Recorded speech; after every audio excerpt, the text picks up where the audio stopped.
Hello বন্ধুরা, দেখো আজকে আমি বাড়িতে খাসির মাংস রান্না করছি। কেননা আমার বোন আসবে, এই জন্য খাসির মাংস আনতে বলেছিলাম বড়মশাইকে। কিন্তু বড়মশাইকে একটু হাড় দেখে আনতে বলেছিলাম, যে খাসির মাংসটা ও সবসময় যখন নিয়ে আসে সলিড দেখে নিয়ে আসে।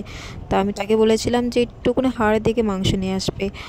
বলে যে আমি কি বিপদে পড়েছি, মাংসগুলো মানে হাড় তো আছে, তার বাদে মানে মাংসগুলো অতটা ভালো না, মানে ভাঙাচুরো ভাঙাচুরো মতন হাড়, ওরম মাংসগুলো অতটা ভালো ছিল না। তো আমি তাকে কি বলবো, যদি কিছু বলি তখনও বকা দেবে। তো আমি যে থাক, যেটা আনছে সেটা দিয়েই চালিয়ে দিয়ে রান্না করি।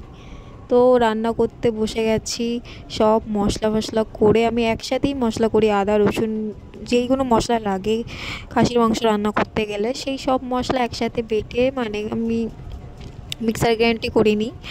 যাদের কাছে শিলনোড়া না থাকে তাতে আরও টেস্ট হয়, তো আমি মিক্সার গ্রাইন্ড ছিল তো ওতেই করেছি। তারপরে ভালো করে কষিয়ে, ভালো করে যত মাংসের মশলা কষাবে তত টেস্ট হবে।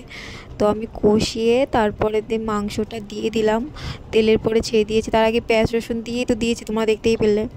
দেওয়ার পরে এখন আমি তোমার টক দইটা দিয়ে আলু টালু দিয়ে ভালো করে কষিয়ে, মানে অল্প জল দিতে হবে, জল দিলে তাহলে মাংসটা ভালো সিদ্ধ হবে। তো আমি জলটা দিয়ে ভালো করে সেদ্ধ করে নিচ্ছে মাংসটা। ভালো করে দেখো তোমরা কত সুন্দর হয়েছে, টকবক করে ফুটছে মাংসটা, দেখো কত সুন্দর লাগছে দেখতে। আর কি বলবো তোমাদের, মানে যখন সেন্টটা যে এত সুন্দর বেরাচ্ছিল না, তো তোমাদের বলে বোঝাতে পারবো না। তো দেখো মাংসের কালারটা কত সুন্দর এসছে, শুধু একবার দেখো। আমি লাবাচ্ছি তো আমার লোভ মানে গাল দিয়ে নাল পড়ে যাচ্ছিলো, এত টেস্ট আর এত ভালো হয়েছিল। আমার বোনেকে দিচ্ছিলাম।